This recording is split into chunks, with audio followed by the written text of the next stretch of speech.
Hello everyone, welcome to bet IQ। तो आज हम लोग पढ़ने वाले हैं JSSC CGL में प्रैक्टिस सेट पेपर 3 के अंदर झारखंड सामान्य संबंधित ज्ञान को।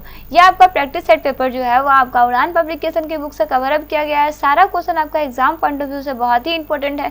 जैसा कि आप सभी को पता है कि अभी हम लोगों का JSSC CGL के एग्जाम का नोटिफिकेशन जो है वो आ गया है और आई विश कि आप सभी के पास जो है वो नोटिफिकेशन पहुँच गया होगा। एग्जाम जो है आपका 21 और 22 को होने वाला है, तो प्लीज़ कम से कम 10 दिन पूरे तरीके से अपने आप को इसमें दे दीजिए, ठीक है। तो चलिए बिना लेट के हम लोग आते हैं सारे इंपॉर्टेंट क्वेश्चन पे। तो इसका फर्स्ट क्वेश्चन है आपके पास कि झारखंड में बंगम माड़े ने किस राष्ट्रीय आंदोलन में अपनी सहभागिता दी थी, बताइए। तो जी हाँ, अगर हम लोग इसके बारे में बात करते हैं तो याद रखिएगा कि झारखंड के हजारीबाग क्षेत्र में सविनय अवज्ञा आंदोलन में बंगम बाड़े, जिसको बंगम मांझी के नाम से भी जाना जाता है, ने संथालों का नेतृत्व किया था ना। इसे याद रखिएगा। दैट मीन्स कौन सा आंदोलन हो जाएगा, तो वो है आपका सविनय अवज्ञा आंदोलन। ऑप्शन नंबर सी इसका करेक्ट आंसर हो जाएगा ना। वही नेक्स्ट क्वेश्चन है आपका कि खारवाड़ आंदोलन का दूसरा चरण किसके नेतृत्व में 1881 ईस्वी की जनगणना के खिलाफ प्रारंभ किया गया, बताइए। तो जी हाँ, अगर हम लोग इसमें बात करते हैं तो याद रखिए कि ब्रिटिश सरकार दुविधा गोसाई की गिरफ्तारी के बाद यह आंदोलन जो है वो समाप्त हुआ था ना। कौन से व्यक्ति थे, वो थे आपके दुविधा गोसाई ना। नेक्स्ट क्वेश्चन वही है आपके पास कि निम्न में से किस स्थान में काले भूरे बलुआ पत्थर की सुंदर स्त्री की खंडित प्रतिमा मिली है। तो देखिए, अगर इसमें हम लोग बात करते हैं तो याद रखिए कि हजारीबाग के सीतागढ़ पहाड़ में 6वीं शताब्दी में निर्मित बौद्ध मठ के अवशेष, विशेष रूप से बौद्ध की 4 आकृतियों से युक्त एक स्तूप भी मिला है। साथ ही साथ काले भूरे बलुआ पत्थर की सुंदर स्त्री की खंडित प्रतिमा भी यहाँ से मिली है। दैट मीन्स करेक्ट आंसर क्या हो जाएगा, तो जी हाँ, वो है आपका सीतागढ़ ना। चलिए आगे बढ़ते हैं। इसका नेक्स्ट क्वेश्चन देखते हैं जो है आपका झारखंड राज्य में केंद्रीय कारागार की संख्या है, बताइए कितनी है। तो जी हाँ, झारखंड राज्य में टोटल कारागारों की संख्या जो है ना वो आपकी 7 है। एक लाइन से समझते हैं। पहला आपके पास बिरसा मुंडा केंद्रीय कारागार रांची में, वहीं दुमका केंद्रीय कारा है। तीसरा जयप्रकाश केंद्रीय कारा हजारीबाग में है। आपका चौथा केंद्रीय कारा मेदिनीनगर में, खागीडीह केंद्रीय कारा जमशेदपुर में, देवघर केंद्रीय कारा, वहीं इसके अलावा 7वां जो है वो आपका गिरिडीह केंद्रीय कारा। इस तरह से आपके टोटल 7 केंद्रीय कारा जो है वो आपके झारखंड राज्य में स्थित है ना। वही नेक्स्ट क्वेश्चन है आपका कि निम्न में से कौन सा स्थल जैन धर्म के 10वें तीर्थंकर शीतलनाथ की तपोभूमि व जीन सेन का साधना स्थल माना जाता है। तो जी हाँ, जो इनका साधना स्थल माना गया है वो जगह आपका है कोल्हुआ पहाड़ी। कौन सा है, कोल्हुआ पहाड़ है ना। चलिए आगे बढ़ते हैं। इसका नेक्स्ट क्वेश्चन देखते हैं। तो इसका नेक्स्ट क्वेश्चन है आपके पास कि निम्न में से कौन सा पलामू किला के संदर्भ में सही नहीं है। तो देखिए, जो पलामू किला के संदर्भ में सही है नहीं है वो है आपका ऑप्शन नंबर ए। इसमें याद रखिएगा कि आपका पलामू किला जो है ना वो आपका लातेहार में बेतला राष्ट्रीय उद्यान से कुछ ही दूरी पर औरंगा नदी के तट पर स्थित है, ना कि कोयल नदी के तट पर ना। दैट मीन्स करेक्ट आंसर क्या हो जाएगा, ऑप्शन है ना। वही नेक्स्ट क्वेश्चन है आपके पास कि डॉक्टर रामदयाल मुंडा के नेतृत्व में किस नृत्य का मंचन रूस में भारतीय महोत्सव में किया गया है। तो देखिए, इसका करेक्ट आंसर क्या हो जाएगा, तो जी हाँ, इसमें अगर हम लोग देखते हैं तो याद रखिए कि पाइका नृत्य का मंचन जो है वो आपका 1987 ईस्वी में रूस में भारत महोत्सव में डॉक्टर रामदयाल मुंडा के नेतृत्व में हुआ था, जो आपका रूस में अत्यंत लोकप्रिय भी हुआ था। दैट मीन्स करेक्ट आंसर क्या हो जाएगा, तो वह है आपका पाइका नृत्य ना। चलिए आगे बढ़ते हैं। इसका नेक्स्ट क्वेश्चन है आपके पास कि घुमकुड़िया नामक पत्रिका का प्रकाशन किसके द्वारा किया गया, बताइए। तो जी हाँ, अगर हम लोग घुमकुड़िया की बात करते हैं तो घुमकुड़िया नामक पत्रिका का प्रकाशन जो है वो आपका आह्लाद तिर्की के द्वारा किया गया है ना। किसके द्वारा, आह्लाद तिर्की के द्वारा ना। वही नेक्स्ट क्वेश्चन है आपका कि संथाली भाषा का प्रथम समाचार पत्र है, बताइए क्या है। तो जी हाँ, अगर हम लोग संथाली भाषा का प्रथम समाचार पत्र की बात करते हैं तो याद रखिए कि वो आपका समाचार पत्र होता है होड़ संवाद होता है ना। क्या होता है, होड़ संवाद होता है, इसे याद रखिएगा, ठीक है। चलिए आगे बढ़ते हैं और देखते हैं। इसका नेक्स्ट क्वेश्चन जो है आपका कि झारखंड के हिंदी साहित्य और साहित्यकारों के संदर्भ में सही नहीं है, मतलब इसमें से कौन सा है जो आपका गलत दिया हुआ है। तो देखिए, अगर हम लोग यहाँ पे गलत की बात करते हैं तो यहाँ पे आपके पास है, माफ कीजिएगा, यहाँ पे राधा कृष्ण होना चाहिए था ना, ये राजचंद्र गलत हो गया है ना। तो यहाँ पे आपका होना चाहिए था कि राधा कृष्ण तथा वैद्यनाथ पौदार झारखंड के क्रमशः प्रथम एवं द्वितीय पीढ़ी के कहानीकार माने जाते हैं। तो जी नहीं, ये आपका कथन सही नहीं है। अगर इसमें आप याद रखिएगा कि वैद्यनाथ पौधार जो है वो झारखंड के प्रथम पीढ़ी के तथा राजकृष्ण जो है वो आपके द्वितीय पीढ़ी के कहानीकार माना जाता है, इसलिए आपका ये कथन जो है वो आपका असत्य हो जाएगा। ऑप्शन ए इसका करेक्ट आंसर हो जाएगा ना। वही नेक्स्ट आपके पास है, चामबंदी संस्कार किस जनजाति में प्रचलित है। तो जी हाँ, अगर हम लोग चामबंदी की बात करते हैं ना, तो इसमें आप याद रखिएगा कि आपका चामबंदी जो है ना वो आपका असुर में प्रचलित है। कौन से जनजाति में? तो असुर जनजाति में काफ़ी प्रचलित है, याद रखिएगा ना। वही नेक्स्ट क्वेश्चन है इसका कि झारखंड में प्रचलित आभूषण बटरिया बांकबंकी शरीर के किस भाग में पहना जाता है, बताइए। बहुत इंपॉर्टेंट क्वेश्चन है। तो जी हाँ, अगर हम लोग इसकी बात करते हैं तो ये बेसिकली आपका पैर में पहना जाता है। कहाँ पहना जाता है? पैर में पहना जाता है ना। तो बढ़ते हैं और देखते हैं इसका नेक्स्ट क्वेश्चन जो है आपका कि खड़िया जनजाति का वसंतोत्सव निम्न में से किस पूजा को कहा जाता है, बताइए। तो जी हाँ, अगर इसकी बात करते हैं तो ये आपका जंकोर पूजा को कहते हैं। किसको बोलते हैं? जंकोर पूजा को बोलते हैं, याद रखिएगा ना। वहीं आगे बढ़ते हैं, इसका नेक्स्ट क्वेश्चन देखते हैं जो है आपका कि झारखंड वन स्थिति रिपोर्ट 2021 के अनुसार राज्य में कार्बन स्टॉक लगभग कितने टन प्रति हेक्टेयर है, बताइए। तो जी हाँ, अगर हम लोग यहाँ पे कार्बन की बात करते हैं तो याद रखिएगा कि झारखंड वन स्थिति रिपोर्ट 2021 के अनुसार राज्य में टोटल 77.92 टन प्रति हेक्टेयर स्टॉक जो है वो कार्बन का यहाँ पे है ना। दैट मीन्स करेक्ट आंसर क्या हो जाएगा? 77.92% ना। वही नेक्स्ट क्वेश्चन है आपका कि झारखंड राज्य गंगा नदी संरक्षण प्राधिकरण के संदर्भ में कौन सा गलत है, बताइए। इसमें आपको गलत कथन की बात बतानी है, ठीक है। तो जी हाँ, अगर हम लोग इसमें गलत कथन की बात करते हैं तो देखिए इसके लिए आ जाइए ऑप्शन नंबर ए में। इसमें क्या है कि इस प्राधिकरण का गठन जो है वो 20 फरवरी 2008 को किया गया था। तो जी नहीं, अगर इसमें हम लोग देखते हैं तो इसका गठन जो है ना वो आप याद रखिएगा कि झारखंड राज्य गंगा नदी संरक्षण प्राधिकरण का गठन जो है वो आपका 20 फरवरी 2009 को किया गया था। कब किया गया था? 20 फरवरी 2009 को किया गया था ना। इसके अध्यक्ष राज्य के मुख्यमंत्री हैं, ये भी आपको याद रखना है। वहीं प्राधिकरण के अन्य सदस्यों में राज्य सरकार के पर्यावरण मंत्री हो गए, वित्त मंत्री, शहर विकास मंत्री, जल संसाधन और सिंचाई मंत्री तथा राज्य के मुख्य सचिव भी इसमें शामिल थे। इसे भी आप याद रखिएगा, ठीक है। दैट मीन्स करेक्ट आंसर क्या हो जाएगा? वो है आपका ऑप्शन नंबर ए ना। वही नेक्स्ट क्वेश्चन देखते हैं जो है आपका कि किस प्रकार के वनों में बिना अनुमति के सभी प्रकार की गतिविधियों पर प्रतिबंध होता है, बताइए। तो जी हाँ, अगर हम लोग इसमें बात करते हैं तो इसमें याद रखिएगा कि वैसे वन जिन पर मनुष्य को कुछ प्रतिबंधों के तहत पशु चराने और लकड़ियों को काटने की अनुमति प्राप्त होती है ना, उसे संरक्षित वन कहते हैं ना, ये भी याद रखिएगा। अगर इसमें हम लोग देखते हैं तो इस प्रकार के वनों में बिना अनुमति के सभी प्रकार की गतिविधियों पर प्रतिबंध होता है ना। यह वन जो है वो आपके राज्य के कुल वन क्षेत्र में 75.35% जो है वो है, ये भी आपको याद रखना है। तो इस तरह के वन को क्या बोलते हैं? तो जी हाँ, इस तरह के वन को संरक्षित वन बोलते हैं, याद रखिएगा ना। कितना प्रतिशत वन पाया जाता है? तो वो है आपका 75.35% वन जो है वो पाया जाता है ना, याद रखिएगा। चलिए आगे बढ़ते हैं, इसका नेक्स्ट क्वेश्चन देखते हैं जो है आपका कि झारखंड आर्थिक सर्वेक्षण 2022-23 के अनुसार राज्य की कुल श्रम शक्ति सहभागिता दर लगभग है, बताइए कितना है। तो जी हाँ, अगर इसमें हम लोग याद रखिएगा कि झारखंड आर्थिक सर्वेक्षण 2022-23 के अनुसार झारखंड राज्य की कुल श्रम सहभागी दर जो है वो आपका 65.1% है। जबकि वही अगर हम लोग बात करते हैं शहरी और ग्रामीण सहभागिता दर की, तो शहरी में आपका 50.1% और ग्रामीण में आपका 69.4% है, ये भी आपको याद रखना है ना। तो ये रिपोर्ट के अनुसार कितना है आपका? तो रिपोर्ट के अनुसार 65.1 है ना। वहीं अगर हम लोग शहरी और ग्रामीण की बात करते हैं तो शहरी के अनुसार 50.1 है और अगर हम लोग ग्रामीण के अनुसार बात करते हैं तो आपका 69.4 है, याद रखिएगा ना। चलिए वहीं नेक्स्ट क्वेश्चन है आपके पास कि झारखंड आर्थिक सर्वेक्षण 2022-23 के अनुसार राज्य के प्राथमिक क्षेत्र में JSVA में योगदान लगभग है, बताइए कितना प्रतिशत है। तो जी हाँ, इसमें आप याद रखिएगा कि झारखंड आर्थिक सर्वेक्षण 2022-23 के अनुसार राज्य के प्राथमिक, द्वितीय और तृतीय क्षेत्र में योगदान जो है ना वो आपका प्रथम क्षेत्र में आपका प्राथमिक क्षेत्र में आपका 21.8%, द्वितीय क्षेत्र में 33.6% और तृतीय क्षेत्र में 44.6% है।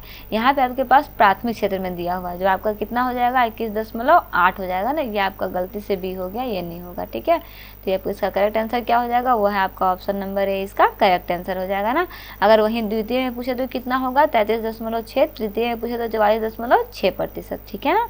चलिए नेक्स्ट क्वेश्चन इसका देखते हैं, जो है आपका कि निम्न में से किस स्थान पर मोलिब्डेनम की उपलब्धता है, बताइए। तो जी हाँ, अगर मोलिब्डेनम की उपलब्धता की बात करते हैं तो याद रखिएगा कि मोलिब्डेनम जो है वो आपका राख तांबा खदान जो आपका पूर्वी सिंहभूम में है में उपलब्ध है। वहीं इसका प्रयोग जो है वो आपका स्टील व कास्ट आयरन उद्योग में किया जाता है। दैट मीन्स का करेक्ट आंसर क्या हो जाएगा, तो वह है आपका राख तांबा खदान, इसका करेक्ट आंसर हो जाएगा ना। चलिए वहीं आगे बढ़ते हैं। इसका नेक्स्ट क्वेश्चन आपके पास दिया हुआ है कि बगरू पहाड़ी कहाँ स्थित है, बताइए। तो जी हाँ, अगर हम लोग बगरू पहाड़ी की बात करते हैं ना, तो याद रखिए कि बगरू पहाड़ी जो है वो आपका लोहरदगा में स्थित है। कहाँ है, लोहरदगा में स्थित है ना। चलिए वहीं आगे बढ़ते हैं। इसका नेक्स्ट क्वेश्चन देखते हैं, जो है आपका कि रांची हवाई अड्डा का निर्माण किस वर्ष किया गया। तो जी हाँ, अगर हम लोग रांची हवाई अड्डा के निर्माण की बात करते हैं तो याद रखिएगा कि रांची हवाई अड्डा का निर्माण जो है ना वो आपका 1941 में किया गया है, ठीक है। जो है आपका कि तस्तरी नुमा वर्वे का मैदान झारखंड के डैश हिस्से में है, बताइए किस हिस्से में है। तो जी हाँ, अगर हम लोग बात करते हैं तस्तरी नुमा वर्वे मैदान का, तो ये आपका झारखंड के निचला हजारीबाग में स्थित है। कहाँ है, झारखंड के निचला हजारीबाग में स्थित है। वही नेक्स्ट क्वेश्चन है आपके पास कि धात्विक गुणों से युक्त मिट्टी मुख्यतः पाई जाती है, बताइए कहाँ पाई जाती है। तो जी हाँ, अगर इसमें हम लोग देखते हैं तो याद रखिएगा कि धात्विक गुणों से युक्त मिट्टी जो है ना वो आपका पश्चिमी सिंहभूम का दक्षिणी भाग में पाया जाता है। कहाँ पाया जाता है, पश्चिमी सिंहभूम के दक्षिणी भाग में ना। वही नेक्स्ट क्वेश्चन है आपका कि डॉक्टर जाकिर हुसैन पार्क निम्न में से किस जिले में स्थित है, बताइए। बहुत इंपॉर्टेंट क्वेश्चन है ये, ठीक है। तो जी हाँ, अगर इसकी हम लोग बात करते हैं तो इसमें याद रखिएगा आप कि ये आपका कहाँ स्थित है, तो ये आपका रांची में स्थित है, याद रखिएगा ना। चलिए वही नेक्स्ट क्वेश्चन इसका देखते हैं, जो है आपका कि JREDA के संदर्भ में सही नहीं है, बताइए कौन सा कथन इसमें ऐसा है जो आपका सही नहीं है। तो देखिए अगर हम लोग जेड्रा की बात करते हैं यानी कि JREDA की, तो देखिए इसके संदर्भ में क्या है कि झारखंड राज्य में नवीनीकरण ऊर्जा स्रोत के विकास को प्रोत्साहित हेतु वर्ष 2001 में गठन किया गया था, याद रखिएगा ना। इसलिए इसका करेक्ट आंसर क्या हो जाएगा, वो है आपका ऑप्शन ए, यहाँ पे अनवीकरणीय दिया हुआ, जबकि ये नवीकरणीय के लिए था, है ना। चलिए वहीं आगे बढ़ते हैं। इसका नेक्स्ट क्वेश्चन देखते हैं, जो है आपका कि झारखंड राज्य किस वर्ष गंभीर सूखे से प्रभावित रहा। तो जी हाँ, अगर हम से प्रभावित रहे की बात करते हैं तो आ जाइए वर्ष 2010 में। वर्ष 2010 में झारखंड राज्य जो है आपका गंभीर सूखे से प्रभावित था। वहीं इस दौरान राज्य के 24 जिलों में से 12 जिले जो है ना वो आपके गंभीर सूखे की प्रकोप से प्रभावित है। वहीं इन सभी जिलों में वर्षा का अनुपात जो था ना वो आपका मात्र 50% है। ये भी आपको याद रखना है कि 2010 में वर्षा का अनुपात कितना था, तो वो था आपका 50%। कितने जिले इससे ग्रसित है, तो वो थे आपके 12 जिले ना। वही नेक्स्ट क्वेश्चन है आपका कि झारखंड में किस स्थान पे लाफार्ज सीमेंट कारखाना लौह इस्पात उद्योग के अस्पष्टी पर आधारित सीमेंट संयंत्र है, बताइए। तो जी हाँ, इसकी अगर हम लोग बात करते हैं तो याद रखिएगा कि आपका झारखंड के झींग पानी एवं जमशेदपुर का लाफार्ज सीमेंट कारखाना लौह इस्पात उद्योग से अपशिष्ट पर आधारित सीमेंट संयंत्र है ना। दैट मीन्स का करेक्ट आंसर क्या हो जाएगा, झींग पानी, ऑप्शन ए इसका करेक्ट आंसर हो जाएगा ना। वही नेक्स्ट क्वेश्चन है आपका Asian reef factory limited Jharkhand राज्य के किस स्थान पर है, बताइए। बहुत इंपॉर्टेंट क्वेश्चन है। तो जी हाँ, अगर हम लोग इसमें देखते हैं तो आपका एशियन रीफ फैक्ट्री लिमिटेड जो है ना वो आपका झारखंड के बोकारो में स्थित है। कहाँ है, तो जी हाँ, वो आपका झारखंड के बोकारो में स्थित है। इसे आप याद रखिएगा, बहुत इंपॉर्टेंट क्वेश्चन है ये, ठीक है। चलिए आगे बढ़ते हैं। इसका नेक्स्ट क्वेश्चन आपके पास दिया हुआ है कि रेशम उत्पाद की दृष्टि से कौन सा क्षेत्र राज्य में प्रथम स्थान पर है। तो जी हाँ, अगर हम लोग रेशम उत्पाद की दृष्टि से देखते हैं तो प्रथम स्थान पे आपका जो है ना वो आपका सिंहभूम है। कौन सा स्थान है, तो जी हाँ, वो आपका सिंहभूम है। ऑप्शन नंबर डी इसका करेक्ट आंसर हो जाएगा ना। चलिए अगर वहीं प्रतिशत की बात करते हैं तो ये आपका 40% है और दूसरे स्थान पे आपका संथाल परगना क्षेत्र है जो आपका 26% है, याद रखिएगा ना। वही नेक्स्ट क्वेश्चन है आपका कि किस पंचवर्षीय योजना के दौरान झारखंड राज्य में सर्वप्रथम दूरदर्शन केंद्र की स्थापना की गई। तो जी हाँ, अगर हम लोग दूरदर्शन केंद्र की स्थापना की बात करते हैं तो याद रखिए कि झारखंड राज्य में सर्वप्रथम रांची में 6वीं पंचवर्षीय योजना के दौरान 25 सितंबर 1984 में दूरदर्शन केंद्र की स्थापना जो है वो की गई थी। दैट मीन्स करेक्ट आंसर क्या हो जाएगा? तो जी हाँ, वो है आपका 6वीं ना। चलिए आगे बढ़ते हैं, इसका नेक्स्ट क्वेश्चन देखते हैं जो है आपका कि बाल पहाड़ी जल विद्युत केंद्र से संबंधित जिला बताइए कौन सा है? तो जी हाँ, अगर हम लोग इसमें याद रखिएगा आपकी बराकर नदी पर बाल पहाड़ी जल विद्युत केंद्र जिसे 20 MW कहते हैं का संबंध जो है वो आपका गिरिडीह जिले से है। किस जिले से है? गिरिडीह जिले से, याद रखिएगा ना। वही नेक्स्ट क्वेश्चन है इसका कि मरांग गांव के जयपाल सिंह मुंडा पारदेशीय छात्रवृत्ति योजना के तहत राज्य सरकार प्रति वर्ष वर्तमान में कितनी छात्रवृत्ति की राशि देती है? बताइए, बहुत इंपॉर्टेंट क्वेश्चन है। तो जी हाँ, इसमें याद रखिएगा कि जयपाल सिंह मुंडा पारदेशीय छात्रवृत्ति योजना के तहत वर्तमान में प्रति वर्ष जो है ना वो आपका छात्रों को 16 करोड़ रुपए की राशि जो है वो दी जाती है। इस योजना के तहत क्या होता है कि प्रति वर्ष राज्य से अधिकतम 25 विद्यार्थियों को उच्च शिक्षा हेतु विदेश भी भेजा जाता है। याद रखिएगा ना, दैट मीन्स कितना करोड़ इसका हो जाएगा? तो वह है आपका 16 करोड़ रुपये ना। वही नेक्स्ट क्वेश्चन है आपका कि पंख योजना किस वर्ष लाई गई? बताइए। तो जी हाँ, अगर हम लोग पंख योजना की बात करते हैं ना तो याद रखिएगा कि पंख योजना जो है ना वो आपका 6 दिसंबर 2017 को लाई गई थी, जिसका उद्देश्य जो था वो आपका शहरी मलिन बस्तियों में बच्चों को विद्यालय से जोड़ना था ना। दैट मीन्स करेक्ट आंसर क्या हो जाएगा? तो वह है आपका 2017। संपूर्ण बोले तो 6 दिसंबर 2017 ना। इसका उद्देश्य की बात करते हैं तो क्या था इसका उद्देश्य? कि मलिन बस्तियों के बच्चों को विद्यालय से जोड़ना। वही नेक्स्ट क्वेश्चन है आपके पास कि पत्रकार स्वास्थ्य बीमा योजना के तहत बीमा प्रीमियम की राशि का कितना प्रतिशत राज्य सरकार वहन करेगी? तो जी हाँ, अगर इसमें आप याद रखिएगा तो 2021 में शुरू हुई पत्रकार स्वास्थ्य बीमा योजना के तहत राज्य के पत्रकारों में 5 लाख रुपए तक का बीमा लाभ जो है वो प्रदान किया जाएगा और इस बीमा प्रीमियम की राशि जो है वो आपका 80% राज्य सरकार वहन करेगी। कितना प्रतिशत? 80% राज्य सरकार वहन करेगी, याद रखिएगा ना। वही नेक्स्ट क्वेश्चन है इसका कि झारखंड हाई कोर्ट ने किस जिले में अफीम की खेती को गंभीरता से लेते हुए उसका संज्ञान लिया है? बताइए। तो जी हाँ, अगर हम लोग इसमें बात करते हैं तो याद रखिएगा कि वो है आपका खूंटी। कौन सा जिला है? तो वह है आपका खूंटी जिला ना। चलिए आगे बढ़ते हैं और इसका नेक्स्ट क्वेश्चन देखते हैं जो है आपका कि मई 2024 में झारखंड हाई कोर्ट ने सरकार को किस दवाई को सरकारी अस्पताल में उपलब्ध कराने का आदेश दिया है? बताइए कौन सा दवाई है? तो जी हाँ, इसमें अगर हम लोग दवाई की बात करते हैं तो याद रखिएगा वो दवाई है आपका एंटीवेनम। कौन सा दवाई है? एंटीवेनम दवाई है ना। वही नेक्स्ट क्वेश्चन है इसका कि झारखंड की खिलाड़ी आशा किरण बारला के संदर्भ में सही नहीं है। बताइए कौन सा कथन इसमें है जो आपका सही नहीं है? तो देखिए, अगर सही नहीं है कि कथन की बात करते हैं, देखिए इसका ऑप्शन नंबर बी जो है इसका करेक्ट आंसर हो जाएगा ना। इसमें क्या दिया हुआ है कि ये राज्य के कामडारा ब्लॉक सिमडेगा की निवासी है। तो जी नहीं, अगर हम लोग इसमें देखते हैं तो झारखंड के कामडारा ब्लॉक गुमला की निवासी लगातार कई खेलों में पदक जीत रही है ना। दैट मीन्स करेक्ट आंसर क्या हो जाएगा? वो है आपका ऑप्शन नंबर बी। वही नेक्स्ट क्वेश्चन है इसका कि झारखंड पंचायती राज संशोधन अध्यादेश किस वर्ष लाया गया? तो जी हाँ, अगर इसकी हम लोग बात करते हैं तो याद रखिएगा कि आपका झारखंड पंचायती राज संशोधन अध्यादेश जो है वो आपका 2021 का विस्तार नगर पालिका छोड़कर पूरे झारखंड राज्य में होगा। याद रखिएगा, दैट मीन्स का करेक्ट आंसर क्या हो जाएगा? वो है आपका 2021 ना। चलिए वहीं आगे बढ़ते हैं और इसका नेक्स्ट क्वेश्चन देखते हैं जो है आपका कि निम्न में से किस जनजाति में मुआ पूजा का सर्वाधिक महत्व है? बताइए। मुआ पूजा की बात हो तो जी हाँ, अगर हम लोग इसमें देखते हैं तो याद रखिएगा कि आदिम जनजाति परहिया जिसका संकेंद्रीय मूलतः पलामू प्रमंडल है, इस जनजाति में मुआ पूजा जिसे पूर्वजों की पूजा कहते हैं का सर्वाधिक महत्व है। दैट मीन्स करेक्ट आंसर क्या हो जाएगा, तो वह है आपका पर ही, है ना, याद रखिएगा। चलिए आगे बढ़ते हैं और इस पार्ट का लास्ट क्वेश्चन देखते हैं जो है आपका कि मिलान करें। अभी तक एक भी मिलान करने वाला क्वेश्चन नहीं आया था ना, तो देखिए अगर हम लोग मिलान करने वाले में बात करते हैं तो देखिए इसके लिए आप सबसे पहले देखिए तिलका मांझी। तिलका मांझी का उपनाम क्या था, तो वो थे आपके आदिम विरोधी। कौन थे, आदिम विरोधी भी इनको कहा जाता था। वही नेक्स्ट इसमें देखते हैं कुमार नृपेंद्र नाथ शाहदेव, इनको किस नाम से आया जाता था, तो जी हाँ वो था आपका नेचुरल लीडर। इनको क्या बोलते थे, नेचुरल लीडर बोलते थे। वहीं राम विनोद सिंह को क्या बोलते थे, तो राम विनोद सिंह को बोलते थे हजारीबाग का जतिन बाघा। क्या बोलते थे, हजारीबाग का जतिन बाघा। वहीं बसंत कुमार तिर्की को क्या बोलते हैं, तो जी हाँ बसंत कुमार तिर्की का हो जाएगा आपका चाचा ना।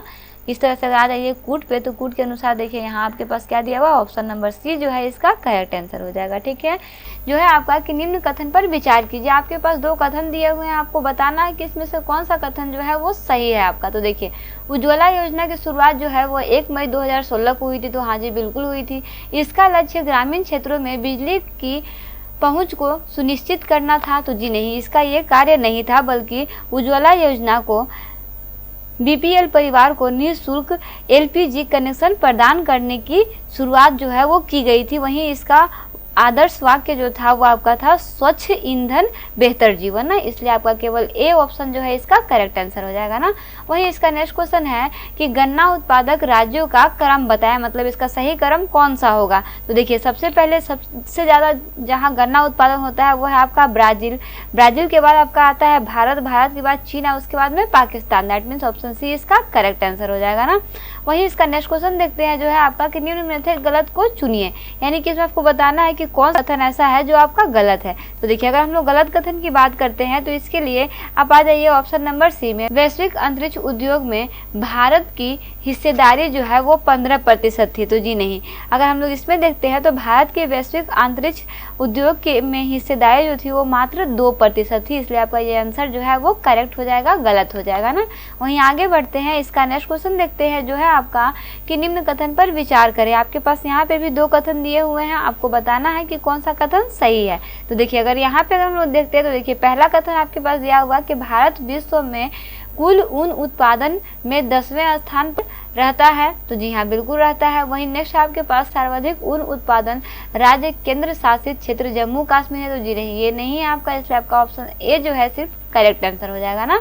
वही इसका नेक्स्ट क्वेश्चन है कि झारखंड के किस शहर को प्राचीन काल में हरित कीवाना नाम से जाना जाता है, बताइए। तो जी हाँ अगर हम लोग इसमें बात करते हैं तो झारखंड के देवघर को प्राचीन में हरित कीवाना नाम से जाना जाता है। एडमिन का करेक्ट आंसर क्या हो जाएगा, वो है आपका देवघर ना।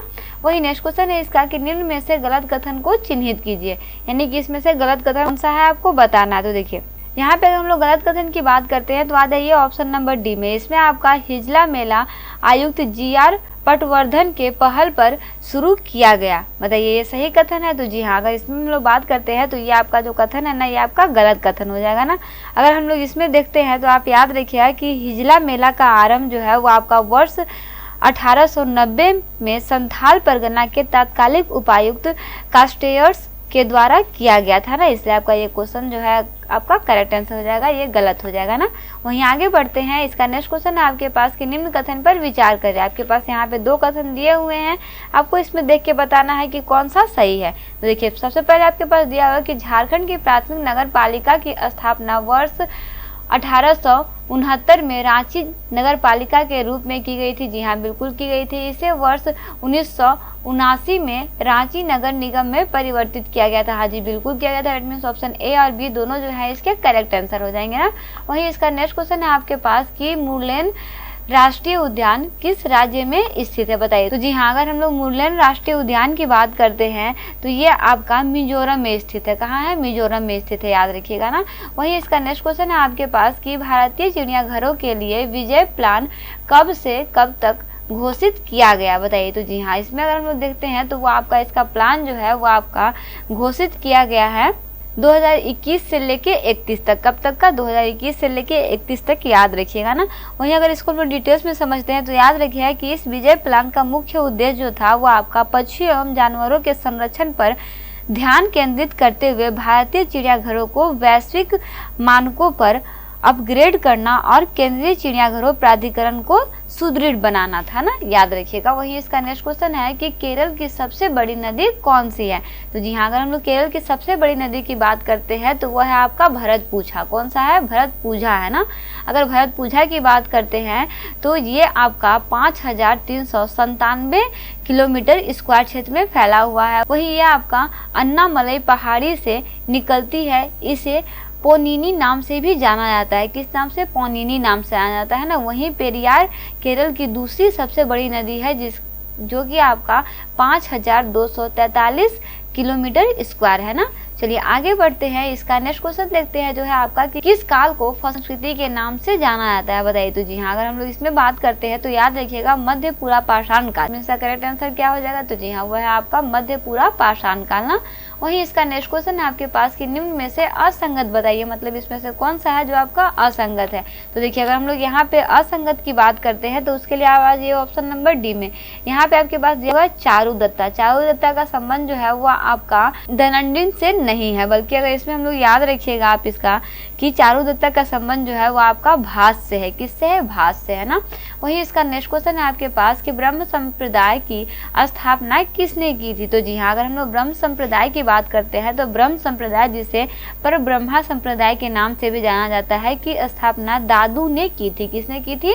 दादू ने की थी, याद रखिएगा ना। वहीं इसमें देखते हैं तो ये आपके निर्गुण भक्ति के उपासक थे। इन्होंने ईश्वर के समान सभी स्त्री पुरुष को भाई बहन की भांति माना था ना। चलिए आगे बढ़ते हैं। इसका नेक्स्ट क्वेश्चन देखते हैं जो है आपका कि अकबर के अनुवाद विभाग की स्थापना किसके अधीन की गई थी।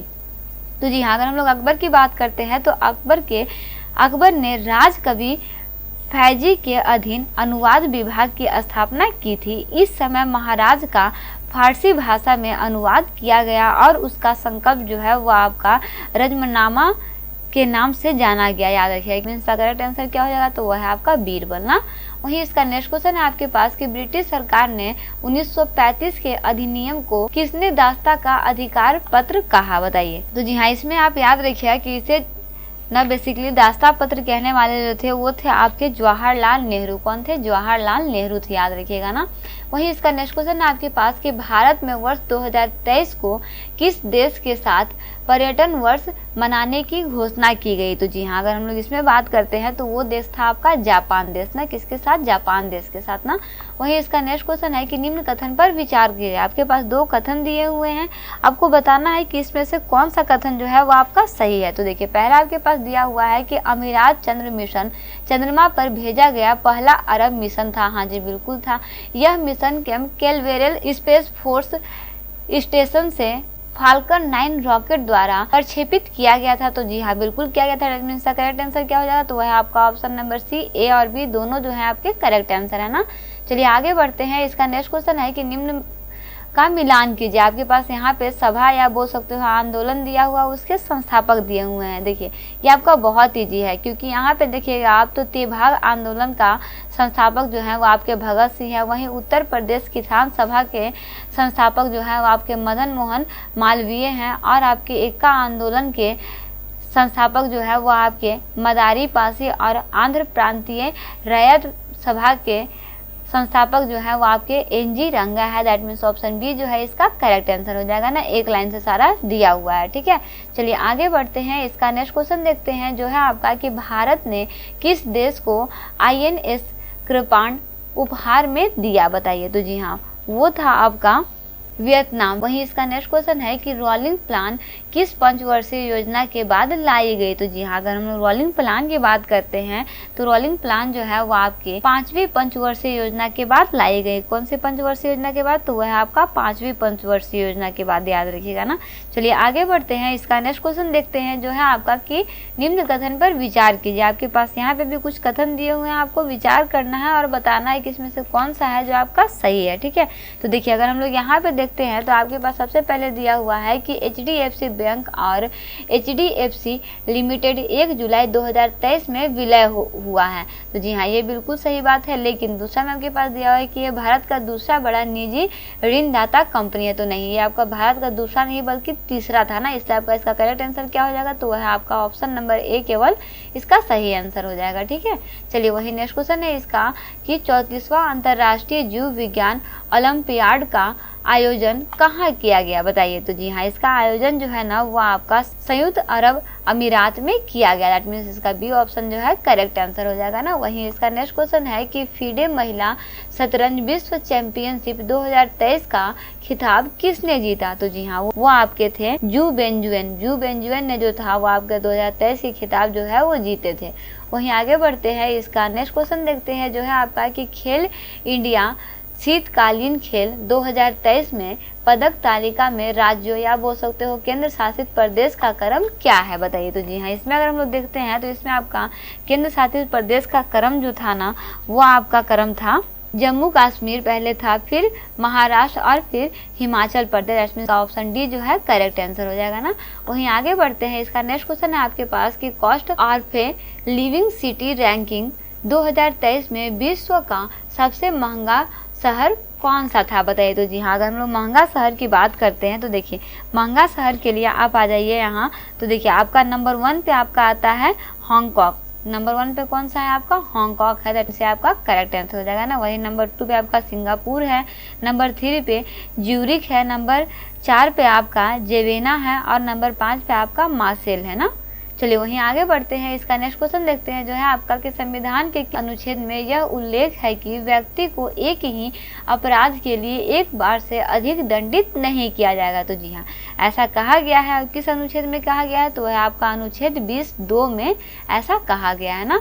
वहीं आगे बढ़ते हैं, इसका नेक्स्ट क्वेश्चन है आपके पास कि उच्चतम न्यायालय के द्वारा सबसे बड़ी खंडपीठ कितने न्यायाधीशों की बनी है, बताइए। तो जी हाँ, ये टोटल आपके जो है ना वो आपके 13 न्यायाधीशों की बनी हुई है। कितने न्यायाधीशों की, 13 न्यायाधीशों की बनी हुई है ना। चलिए आगे बढ़ते हैं, इसका नेक्स्ट क्वेश्चन देखते हैं जो है आपका कि निम्न का सही वरीयता क्रम बताएं। तो जी हाँ, अगर हम लोग इसमें सही वरीयता क्रम की बात करते हैं तो इसके लिए सबसे फर्स्ट ही ऑप्शन आप देखिए, इसमें दिया हुआ है कि राज्य के राज्यपाल अपने राज्य में भूतपूर्व राष्ट्रपति, भारत का मुख्य न्यायाधीश और आपका भूतपूर्व प्रधानमंत्री, ये आपका सही वरीयता जो है वो क्रम में बताया गया है। ठीक है, चलिए आगे बढ़ते हैं, इसका नेक्स्ट क्वेश्चन है कि राष्ट्रीय दल बनने के लिए कम से कम 4 राज्यों के पिछले चुनाव का वैध मतों का न्यूनतम कितना प्रतिशत मत प्राप्त होना आवश्यक है। तो जी हाँ, अगर इसमें हम लोग देखते हैं तो इसमें याद रखिए कि इसमें टोटल आपका 6% मत प्राप्त करना आवश्यक होगा। ठीक है, चलिए आगे बढ़ते हैं और इसका लास्ट क्वेश्चन देखते हैं जो है आपका कि भारत का सबसे छोटा राष्ट्रीय उद्यान कहाँ है, बताइए। तो जी हाँ, भारत का सबसे छोटा राष्ट्रीय उद्यान की बात करते हैं तो ये आपका साउथ बटन द्वीप अंडमान निकोबार में है। ठीक है, याद रखिएगा ना। फर्स्ट क्वेश्चन पे जो है आपका कि नेटल पौधे के पत्तों को छूने पर डंक जैसा दर्द होता है, यह दर्द किस अम्ल के स्राव से होता है। चलिए अगर हम लोग बात करते हैं यहाँ पे नेटल पौधे की, तो याद रखिए कि नेटल एक शाकीय पादप है। क्या है, शाकीय पादप है जो जंगलों में उपजता है। इसके पत्तों में ना डंक नुमा छोटे छोटे बाल होते हैं और इन्हीं बालों में मेथेनोइक अम्ल, जिसे फॉर्मिक अम्ल भी कहा जाता है, यही पाया जाता है और इसीलिए जब भी इसे छुआ जाता है तो इसमें डंक जैसा दर्द जो है वो होता है। दैट मीन्स इसमें कौन सा अम्ल स्राव होता है, तो वह है आपका मेथेनोइक अम्ल ना।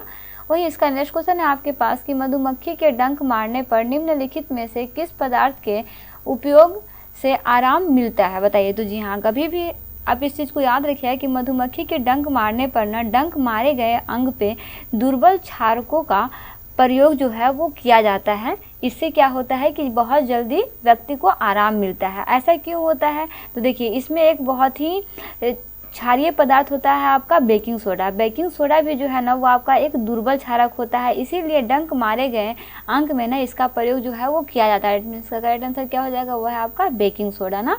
चलिए वही नेक्स्ट क्वेश्चन है इसका कि संचालन के संदर्भ में निम्नलिखित कथन पर विचार कीजिए। संचालन के बारे में आपके पास कुछ दिए हुए हैं, आपको बताना है कि कौन सा सही है। पहला आपके पास दिया हुआ है कि कुछ दिन वायु में खुला छोड़ देने पर सिल्वर पर पड़ने वाले काली परत सिल्वर सल्फाइड के बनने का कारण होता है, तो बिल्कुल होता है। वहीं वायु में खुला रखने पर कॉपर पर चढ़ने वाली हरी परत कॉपर कार्बोनेट के बनने के कारण होता है, तो जी हाँ ये भी होता है। दैट मीन्स उपयुक्त दोनों कथन जो है इसका सही है। दैट मीन्स सी ऑप्शन इसका करेक्ट आंसर हो जाएगा ना। वहीं आगे बढ़ते हैं, इसका नेक्स्ट क्वेश्चन देखते हैं जो है आपका कि किसी पदार्थ का उपचयन यानी कि ऑक्सीडेशन होता है यदि उसमें, बताइए। तो आपको इसमें दो चीज़ जाना जरूरी है, एक आपका उपचयन होता है और दूसरा आपका अपचयन होता है, और इन्हीं दोनों से मिलकर के आपका बनता है रिडॉक्स अभिक्रिया। तो डिटेल्स में इसको समझते हैं। देखिए, जब किसी अभिक्रिया के समय ना किसी पदार्थ में ऑक्सीजन की वृद्धि होती है, क्या होती है, ऑक्सीजन की वृद्धि होती है, तो उसे उपचयन कहते हैं। वहीं जब किसी अभिक्रिया में किसी पदार्थ में ऑक्सीजन का ह्रास होता है ना, यानी कि कमी होता है, तो उसे अपचयन बोलते हैं। यहाँ पे क्या हो रहा है, उपचयन हो रहा है। दैट मीन्स यहाँ पे क्या हो रहा है, आपका ऑक्सीजन की वृद्धि हो रही है। ऑप्शन ए इसका करेक्ट आंसर हो जाएगा ना। वहीं इसमें अगर आप एक चीज़ याद रखिएगा कि जब किसी अभिक्रिया में एक अभिकारक जो है वो आपका उपचयित तथा दूसरा अभिकारक जो है वो आपका अपचयित होता है, तो इस अभिक्रिया को उपचयन अपचयन अभिक्रिया अर्थात रिडॉक्स अभिक्रिया कहा जाता है ना। चलिए, वहीं इसका नेक्स्ट क्वेश्चन है आपके पास कि श्वसन निम्न में से किसकी अभिक्रिया, कौन सी अभिक्रिया है। तो जी हाँ, अगर हम लोग श्वसन की बात करते हैं तो याद रखिएगा कि जिन अभिक्रियाओं में उत्पादन के निर्माण के साथ साथ ऊष्मा भी उत्पन्न होता है उसे ऊष्माक्षेपी अभिक्रिया यानी ऊष्माक्षेपी रासायनिक अभिक्रिया कहा जाता है। और यहाँ पे क्या हो रहा है, वही चीज़ हो रहा है। दैट मीन्स इसका करेक्ट आंसर क्या हो जाएगा, वह है आपका ऊष्माक्षेपी अभिक्रिया। चलिए, इसके अलावा कुछ और चीज़ों के बारे में समझते हैं। जैसे श्वसन तो आपका ऊष्माक्षेपी अभिक्रिया होता ही है, लेकिन जब दो या दो से अधिक पदार्थ जो है वो संयोग करके एकल उत्पाद का निर्माण करता है तो इस अभिक्रिया को संयोजी अभिक्रिया कहा जाता है। वहीं वियोजी अभिक्रिया जो होता है इसका जस्ट विपरीत होता है, और आपका वियोजन अभिक्रिया में एकल पदार्थ वियोजित होकर दो या दो से अधिक पदार्थ जो है वो देते हैं। जिन अभिक्रियाओं में ऊष्मा का अवशोषण होता है उसे ऊष्मा शोषी अभिक्रिया बोलते हैं, वो भी इसमें याद रखिएगा ना। दैट मीन्स इसका करेक्ट आंसर क्या हो जाएगा, वो है आपका ऊष्माक्षेपी अभिक्रिया। वहीं इसका नेक्स्ट क्वेश्चन है आपके पास कि दो परमाणुओं को समस्थानिक कहा जाता है यदि, बताइए कब कहा जाता है। तो जी हाँ, इसमें आप याद रखिएगा कि जब भी दो परमाणुओं को समस्थानिक कहा जाता है जब उनकी परमाणु संख्या जो है वो समान परंतु द्रव्यमान संख्या भिन्न होती है। परमाणु संख्या समान होगा, द्रव्यमान संख्या अलग अलग होता तो आपका क्या होगा, समस्थानिक होगा ना। वहीं आगे बढ़ते हैं, इसका नेक्स्ट क्वेश्चन देखते हैं जो है आपका कि निम्नलिखित में से कौन से हाइड्रोजन के समस्थानिक हैं। तो देखिए, हाइड्रोजन के समस्थानिक की अगर हम लोग बात करते हैं ना तो देखिए हाइड्रोजन के 3 समस्थानिक होते हैं। पहला आपका होता है प्रोटियम होता है, और ड्यूटीरियम यानी डी होता है, और आपका ट्राइटियम यानी टी होता है। दैट मीन्स इसका करेक्ट आंसर क्या हो जाएगा, तो वह है आपका ऑप्शन नंबर डी इसका करेक्ट आंसर हो जाएगा। 1, 3 और 4 इसका करेक्ट आंसर हो जाएगा ना। वहीं इसका नेक्स्ट क्वेश्चन है आपके पास कि निम्नलिखित में से कौन परमाणु सिद्धांत के प्रस्तुतकर्ता के रूप में जाना जाता है, बताइए। तो जी हाँ, अगर हम लोग इसमें देखते हैं तो याद रखिएगा कि इसमें बेसिकली क्या है कि अगर हम लोग बात करते हैं सन 1808 की, तो सन 1808 में जॉन डाल्टन ने परमाणु सिद्धांत को प्रस्तुत किया था। इस सिद्धांत के अनुसार परमाणु अविभाज्य होता है। लगभग पूरी 19वीं शताब्दी तक यही माना जाता था, परंतु 19वीं शताब्दी के आखिरी यानी कि अंत में क्या होता है कि कुछ वैज्ञानिक आते हैं और ये प्रमाणित किया जाता है कि परमाणु भी विभाज्य होते हैं तथा इनकी एक निश्चित आंतरिक संरचना भी होती है। इसलिए इसका करेक्ट आंसर आपका क्या हो जाएगा, तो वह है आपका जॉन डाल्टन। इनके द्वारा जो है वो पहली बार दिया गया था ये सिद्धांत ना। वहीं इसका नेक्स्ट क्वेश्चन है आपके पास कि निम्नलिखित कथनों पर विचार कीजिए। आपके पास यहाँ पे 2 कथन दिए हुए हैं, आपको बताना है कि कौन सा सही है। तो देखिए, पहला आपके पास दिया हुआ है कि टिंचर आयोडीन और एल्कोहल का विलय होता है। तो हाँ जी, बिल्कुल होता है। वहीं वात युक्त पेय में कार्बन डाइऑक्साइड घुली होती है। तो जी हाँ, ये भी इसमें घुली होती है। दैट मीन्स इसका सी ऑप्शन करेक्ट हो जाएगा। 1 और 2 दोनों जो है आपका सत्य कथन है ना। वहीं आगे बढ़ते हैं, इसका नेक्स्ट क्वेश्चन देखते हैं जो है आपका कि जब कमरे में किसी छोटे छिद्र से प्रकाश की किरण आती है तो कमरे में धूल और कार्बन कणों द्वारा फैला दी जाती है, जिससे किरण का मार्ग जो है वो दिखाई देता है। यह घटना निम्नलिखित में से किसका उदाहरण है? तो जी हम लोग बहुत बार इस चीज को पढ़े हैं कि वो क्या होता है, आपका टिंडल इफेक्ट होता है, यानी टिंडल प्रभाव होता है ना। चलिए वहीं आगे बढ़ते हैं। इसका नेक्स्ट क्वेश्चन है कि घरों में विद्युत परिपथ को किस क्रम में लगाया जाता है? ये क्वेश्चन आपका बहुत इंपॉर्टेंट है। तो देखिए, घरों में विद्युत परिपथ को ना हमेशा पार्श्व क्रम यानी समांतर क्रम में जो है वो लगाया जाता है। इसका कारण यही होता है कि विभिन्न इलेक्ट्रिक सामानों को उचित प्रकार से कार्य करने के लिए अत्यधिक भिन्न मानों की विद्युत धाराओं की आवश्यकता जो है वो होती है। इसके अलावा अगर हम लोग श्रेणीबद्ध परिपथ की बात करते हैं तो श्रेणीबद्ध परिपथ में एक प्रमुख हानि यह होता है कि जब परिपथ का एक अवयव कार्य करना बंद कर देता है तो परिपथ जो है वो टूट जाता है और परिपथ का कोई अन्य अवयव जो है वो कार्य नहीं करता। इसीलिए हमेशा घरों में जो है वो आपका पार्श्व क्रम यानी कि समांतर क्रम का विद्युत परिपथ का यूज जो है वो किया जाता है। मीन्स करेक्ट आंसर क्या हो जाएगा, वो है आपका पार्श्व क्रम यानी समांतर क्रम ना। वही इसका नेक्स्ट क्वेश्चन है आपके पास कि बल्बों में रासायनिक दृष्टि से कौन सी अक्रिय गैस भरी जाती है? माफ़ कीजिएगा, यहाँ पे ब छूट गया है ना।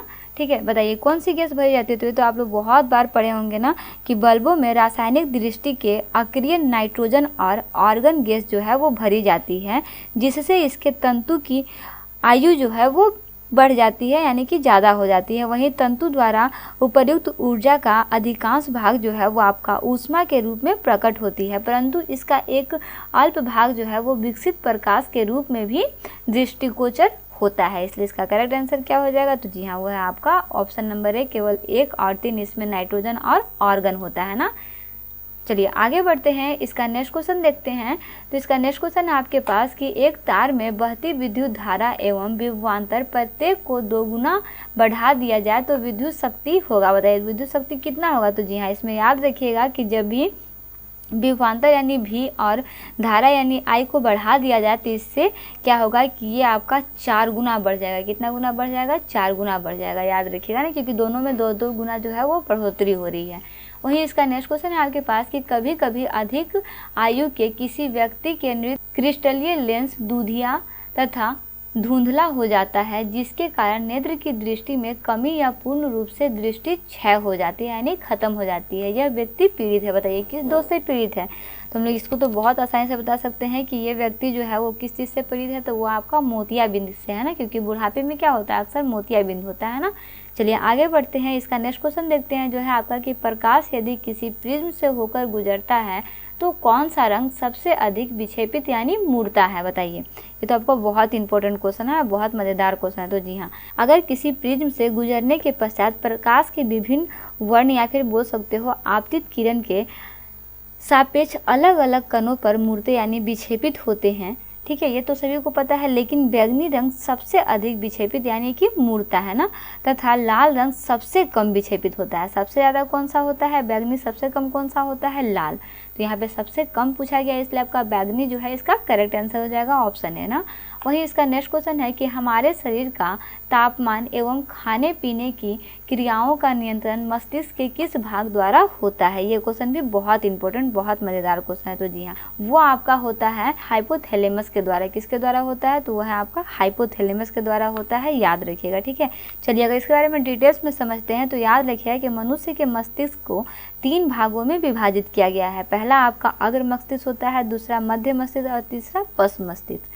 अगर अग्र मस्तिष्क की बात करते हैं तो इसमें आपका थैलेसम और हाइपोथैलेसम का बना होता है। वहीं हाइपोथैलेसम में कई केंद्र जो है वो होते हैं जो शरीर के तापमान, खाने और पीने का नियंत्रण जो है वो करते हैं। इसमें कई तंत्रिका स्राविक कोशिकाएं भी पाई जाती हैं जो आपका हाइपोथैलेमिक हार्मोन का स्राव जो है वो करती है। ये भी आप इसमें याद रखिएगा ना। वहीं आगे बढ़ते हैं। इसका नेक्स्ट क्वेश्चन है आपके पास कि कर्ण का कौन सा भाग ध्वनि की पिच का निर्धारण करता है? तो जी हाँ, कान में आने वाली ध्वनि तरंगों का पिच का निर्धारण जो है का कॉकलिया द्वारा निर्धारित किया जाता है। किसके द्वारा? कॉकलिया द्वारा, याद रखिएगा ना। वहीं इसका नेक्स्ट क्वेश्चन है आपके पास कि मानव शरीर में पाए जाने वाले तत्वों का निम्न में से कौन सा अवरोही क्रम सही है? यहाँ पे आरोही नहीं बल्कि अवरोही क्रम दिया हुआ है। तो देखिए, अगर हम लोग आरोही क्रम की बात करते हैं ना तो याद रखिएगा कि मनुष्य के शरीर में पाए जाने वाले तत्वों का भार प्रतिशत जो है वो आपका इस तरह से होता है: oxygen 65%, carbon 18%, nitrogen 3.3%, calcium 1.5%, hydrogen 0.5% और सिलिकॉन मात्र 0%। अगर आते हैं यहाँ पे कूट में तो सबसे पहले आपका ऑक्सीजन, कार्बन, नाइट्रोजन और कैल्शियम हो जाएगा। माफ़ कीजिएगा, यहाँ पे किसी के बीच में कॉमा नहीं दिया हुआ है, लेकिन यहाँ पे सभी के बीच में कॉमा होगा ना। आपका ऑक्सीजन होगा, कार्बन होगा, नाइट्रोजन होगा, उसके बाद फिर कैल्शियम होगा। दैट मीन्स इसका बी आंसर जो है आपका करेक्ट हो जाएगा ना। अगर यहाँ पे आपके पास ऑक्सीजन, कार्बन, नाइट्रोजन और कैल्शियम ना दे करके इसके साथ अगर इसका परसेंटेज भी दे दे या फिर सिर्फ परसेंटेज भी दे दे तो आप इसे याद रखिएगा, ठीक है। वहीं इसका नेक्स्ट क्वेश्चन है आपके पास कि संपूर्ण जैवमंडल में सर्वाधिक मात्रा में कौन सा प्रोटीन पाया जाता है, बताइए। तो जी हाँ, अगर हम लोग इसमें देखते हैं तो याद रखिएगा कि संपूर्ण जैवमंडल में सर्वाधिक प्रचुर मात्रा में मिलने वाला प्रोटीन जो है वो आपका रूबिस्को है। कौन सा है? रूबिस्को है। तथा प्राणी जगत में सर्वाधिक प्रचुर मात्रा में मिलने वाला प्रोटीन जो है वो आपका कोलेजन है। तो अगर आपके पास प्राणी जगत में सर्वाधिक प्रचुर मात्रा में बोला जाए तो वो आपका कोलेजन होगा, लेकिन अगर जैवमंडल में बोला जाए तो वो आपका क्या हो जाएगा? रूबिस्को होगा ना। दैट मीन्स करेक्ट आंसर क्या हो जाएगा? वो है आपका रूबिस्को। याद रखिएगा ना, इन दोनों क्वेश्चन में आप कंफ्यूज मत होइएगा, ठीक है। वहीं इसका नेक्स्ट और इस पार्ट का लास्ट क्वेश्चन है आपके पास कि झिल्ली रहित अंगक राइबोसोम मिलते हैं, बताइए कहाँ मिलते हैं। तो जी हाँ, इसमें आप याद रखिएगा कि यूकैरियोट व प्रोकैरियोट दो तरह की कोशिकाएं होती हैं, यानी कोशिकाएं झिल्ली होती हैं, ठीक है। तो आप इसमें याद रखिएगा कि यूकैरियोट और प्रोकैरियोट दोनों कोशिकाओं में झिल्ली रहित अंगक राइबोसोम जो है वो मिलते हैं। राइबोसोम अम्ल व प्रोटीन के बने होते हैं और किसी भी झिल्ली से घिरे नहीं रहते हैं, ये स्वतंत्र रहते हैं। कोशिका के भीतर राइबोसोम केवल कोशिका द्रव में ही नहीं बल्कि दो अंगकों हरित लवक यानी पौधों एवं सूत्रकणिका व अंतर्द्रवी जालिका में भी पाया जाता है। दैट मीन्स करेक्ट आंसर क्या हो जाएगा? तो वह है आपका दोनों कोशिका, यूकैरियोट कोशिका और प्रोकैरियोट कोशिका दोनों में ही पाया जाता है, इसलिए आपका करेक्ट आंसर ये क्या हो जाएगा? दोनों कोशिका हो जाएगा, ठीक है। चलिए हम लोग स्टार्ट करते हैं कंप्यूटर ज्ञान के फर्स्ट क्वेश्चन से, जो है आपका कि माइक्रोसॉफ्ट वर्ड में चयनित टेक्स्ट को कॉपी करने के लिए कीबोर्ड शॉर्टकट क्या है, बताइए। तो जी हाँ, ये बिल्कुल आप लोग सभी को पता है कि क्या होता है। Ctrl+C से हम लोग किसी भी चीज़ को कॉपी करते हैं ना, और Ctrl+V से किसी भी चीज़ को पेस्ट करते हैं। वहीं नेक्स्ट है आपके पास कि विंडोज़ यूज़र इंटरफेस का कौन सा घटक अक्सर उपयोग किए जाने वाले प्रोग्रामों और सिस्टम सुविधाओं तक त्वरित पहुंच प्रदान करता है, बताइए कौन सा होता है। तो जी हाँ, वो आपका होता है स्टार्ट मेनू और टास्क बार। क्या होता है? स्टार्ट मेनू और टास्क बार, यानी ऑप्शन सी इसका आपका करेक्ट आंसर हो जाएगा ना। वहीं इसका नेक्स्ट क्वेश्चन है कि विंडोज़ में संपूर्ण ड्राइव के बजाय व्यक्तिगत फाइलों और फोल्डरों को सुरक्षित करने के लिए किस एप्लीकेशंस विधि का उपयोग जो है वो किया जाता है, बताइए। तो जी हाँ, इसके लिए जिसका यूज़ किया जाता है ना वो आपका होता है EFS फाइल सिस्टम इंस्क्रिप्ट करना ना। क्या होता है? फाइल सिस्टम इंस्क्रिप्ट करना होता है, यानी कि EFS होता है, इसका करेक्ट आंसर हो जाएगा, ठीक है।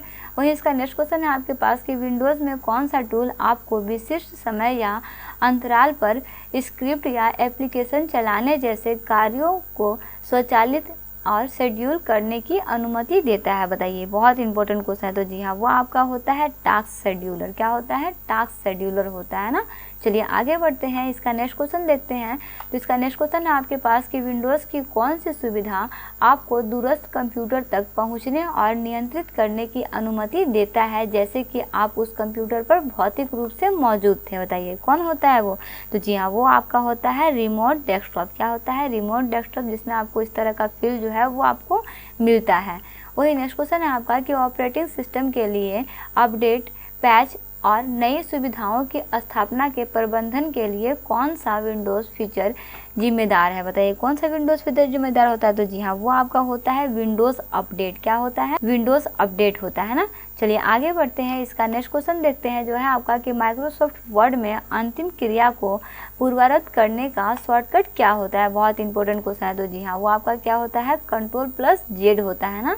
वहीं इसका नेक्स्ट क्वेश्चन है आपके पास कि माइक्रोसॉफ्ट वर्ड में टेक्स्ट को इटैलिकाइज करने के लिए किस कीबोर्ड शॉर्टकट का प्रयोग जो है वो किया जाता है। तो जी हाँ, इसके लिए शॉर्टकट की आपका होता है Ctrl+I। क्या होता है? Ctrl+I होता है ना।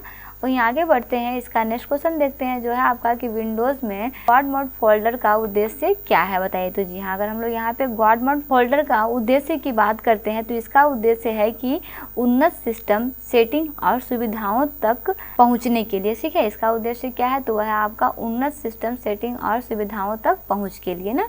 इसका करेक्ट आंसर हो जाएगा, यहाँ पे लिए ए छूट गया है ना। ठीक है, चलिए आगे बढ़ते हैं और इसका नेक्स्ट क्वेश्चन देखते हैं जो है आपका कि आप कीबोर्ड शॉर्टकट का उपयोग करके माइक्रोसॉफ्ट वर्ड में चयनित टेक्स्ट को कैसे काटते हैं बताइए। तो जी हाँ, अगर काटने की बात हुई तो उसके लिए हम लोग कैसे काटते हैं, Ctrl+X से काटते हैं ना। Ctrl+C से आपका कॉपी होता है, Ctrl+V से पेस्ट होता है और Ctrl+A से आपका टोटल सेलेक्ट होता है ना। वहीं इसका नेक्स्ट क्वेश्चन है आपके पास कि नोट्स में दृश्य संकेत जोड़ने और संगठन को बेहतर बनाने के लिए किस वन नोट सुविधा का उपयोग जो है वो किया जाता है। तो इसका बिल्कुल इजी आंसर है, वो आपका वन नोट टैग होता है। क्या होता है, वन नोट टैग का यूज़ जो है वो किया जाता है ना। वहीं इसका नेक्स्ट क्वेश्चन है आपके पास कि किसी श्रेणी में उच्चतम मान ज्ञात करने के लिए किस एक्सेल फंक्शन का उपयोग किया जाता है बताइए। तो जी हाँ, इसके लिए जिस एक्सेल फंक्शन का उपयोग किया जाता है वह है आपका अधिकतम। किसका यूज़ किया जाता है, तो अधिकतम का यूज़ किया जाता है ना। वहीं आगे बढ़ते हैं, इसका नेक्स्ट क्वेश्चन है आपके पास कि माइक्रोसॉफ्ट आउटलुक में कैलेंडर सुविधा का प्राथमिक उद्देश्य क्या है बताइए। तो जी हाँ, अगर इसमें हम लोग बात करते हैं तो इसमें आपका इसका प्राथमिक उद्देश्य जो है ना वो आपका नियुक्तियों और घटनाओं को शेड्यूल करना है। क्या है, ऑप्शन नंबर बी, नियुक्तियों और घटनाओं को शेड्यूल करना ना। वही इसका नेक्स्ट क्वेश्चन है कि कौन सी ऑफिस सुविधा PDF फाइलों को खोलने और संपादित करने की क्षमता सहित विभिन्न फाइल स्वरूपों के साथ संगतता की अनुमति देता है बताइए, वो कौन सा होता है। तो जी हाँ, ये आपका बहुत इजी है, वो आपका होता है PDF रिफ्लो होता है। क्या होता है, PDF रिफ्लो होता है ना। चलिए आगे बढ़ते हैं और इसका नेक्स्ट क्वेश्चन देखते हैं जो है आपका कि माइक्रोसॉफ्ट वर्ड में टेक्स्ट को केंद्र में संरेखित करने के लिए किस शॉर्टकट का उपयोग जो है वो किया जाता है बताइए। तो जी हाँ, संरेखित करने के लिए जिसका उपयोग किया जाता है ना वो आपका Ctrl+E होता है। याद रखिए क्या होता है, Ctrl+E होता है ना।